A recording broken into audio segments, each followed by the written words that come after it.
What's up, guys? Nate with Matt Rat Jiu Jitsu Club. I am here at my academy. I just got done teaching class, and I wanted to do a video about choosing training partners to work with and to roll with.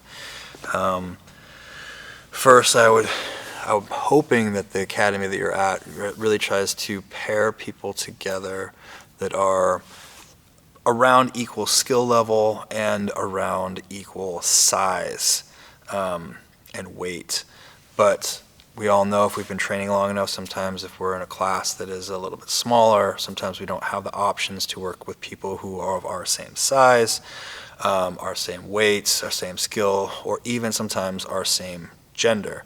So the one thing that I want to really talk about is when you're choosing a training partner, and if you have to work with somebody who is smaller, somebody who's younger, maybe somebody of the opposite sex, whether they're bigger or smaller, depending on who you are and what you're doing, talk to your training partner about the things that you are maybe a little bit nervous about, or maybe you have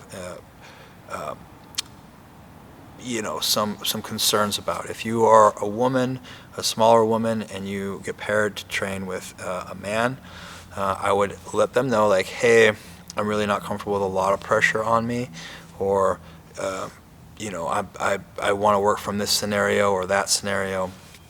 Usually when I have people in my class, if I can't find somebody their same size or same, if I don't have any women in my class and there's one woman there, I will either try to pair them with one of my students that is a higher level, or I will work with them myself, because I want them to be able to get the lesson that I'm giving them and not be worried about the size of the partner that they're rolling with, right? This goes along with rolling with brown belts, black belts, and purple belts. If you're a white belt or a blue belt, you should not be afraid to roll with people who are upper belts. I see that happen a lot when people are white belts and they're just starting, is that a purple belt, a brown belt, or a black belt will invite them for a roll, and they immediately kind of pull back and they don't think that they're ready for that level. Well, those people, the purple belt, brown belt, and black belts, have a lot of experience, and they have a lot of experience rolling with a lot of people. They are more likely to let you work and to not hurt you, right? Their movements aren't spastic. They're not going to be trying to win. They are just trying to help you along your path. So I wouldn't be super shy about trying to roll with an upper belt. I will say that if you are calling and you want to roll with an upper belt, I would be careful which gyms I'm at, because there is, in some gyms, it is a taboo to call an upper belt out. If you're a white belt and you want to roll with that purple belt, or you want to roll with that brown belt, generally saying like, hey, let's roll, sometimes can be a little cocky, and it can be taken the wrong way. Not every gym is the same. My gym here is pretty laid back. All of our professors just want to be called by their first name. They're pretty open to being asked if they want to roll. But that's not all gyms. So first, I would say be careful at what gym you're at, and I would want to learn the etiquette in that gym before I just start calling out upper belts. But generally, if those are the people that you're going to get to work a lot more with, and you'll learn a whole lot more from. With that being said, if you're going to roll with an upper belt, be respectful, right?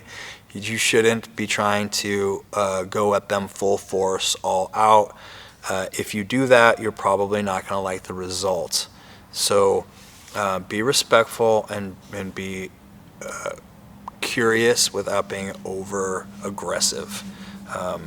They can definitely take it, but they can be offended by it. And if you offend one of them, then you're just going to have a really hard time in the roll, and you're not going to learn anything. And especially if you're at an open mat, or if it's after class and you want to learn something from them, you want them to give some knowledge to you. If they think that you may be just a little rude or aggressive, they might not want to help you any more than they need to.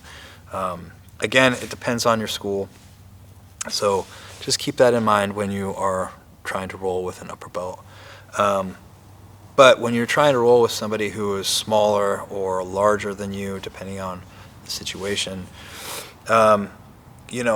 just be mindful. If you're a big dude, if you're, 6 feet, over 6 feet, and you weigh, 180 to 250, and you're trying to roll with somebody who is 115 pounds, maybe putting all of your pressure and trying to win that isn't the right thing to do.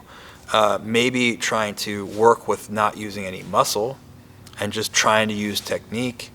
Like, you might get caught. You might get caught if you don't know how to escape something and you're just not using muscle at all and you're just trying to escape. And, there are times I've seen really good blue belts take the arms of big, strong white belts that, they don't know how to escape something. And this female blue belt, it chokes somebody or takes their arm.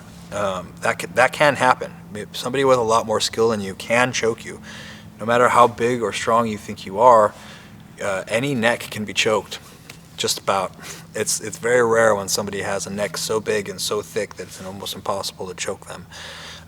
So you're not immune to that. So keep in mind when you're trying to roll with smaller people that your weight and your size is going to have an impact on that. When I'm rolling with the children, when I'm rolling with smaller and younger students, try to keep that in mind too. I'm a very long person. They're going to have a hard time getting through my guard, and I have been working very hard at keeping my guard skills really high. So maybe just trying to keep them in my guard and not let them pass isn't the right move.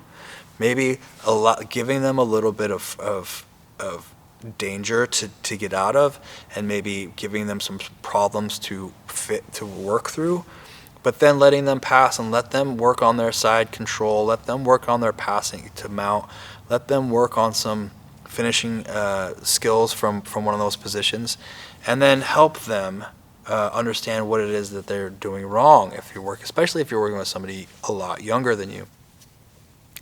But be careful, or be mindful but be mindful when you're choosing your training opponents or your training partners. Obviously, we all want training partners that are going to be almost mirrored to ourselves. When I compete, I'm going to be competing with people who are probably built more like me than built with, like 5'6" and 160 pounds. I'm not going to be competing with those people. So I don't need to compete with them like that in this gym. We have some really strong and tough people in this gym that are at that size and weight. But if you are going through every roll like you are going to win everything no matter what, keep in mind what your size and your strength are bringing into it, right? So just be mindful when we're rolling with people and when we're choosing our training partners, how that is going to affect the effectiveness that we are, how effective we're going to be on the mat, okay? So I hope you found this helpful, and I'll see you next time.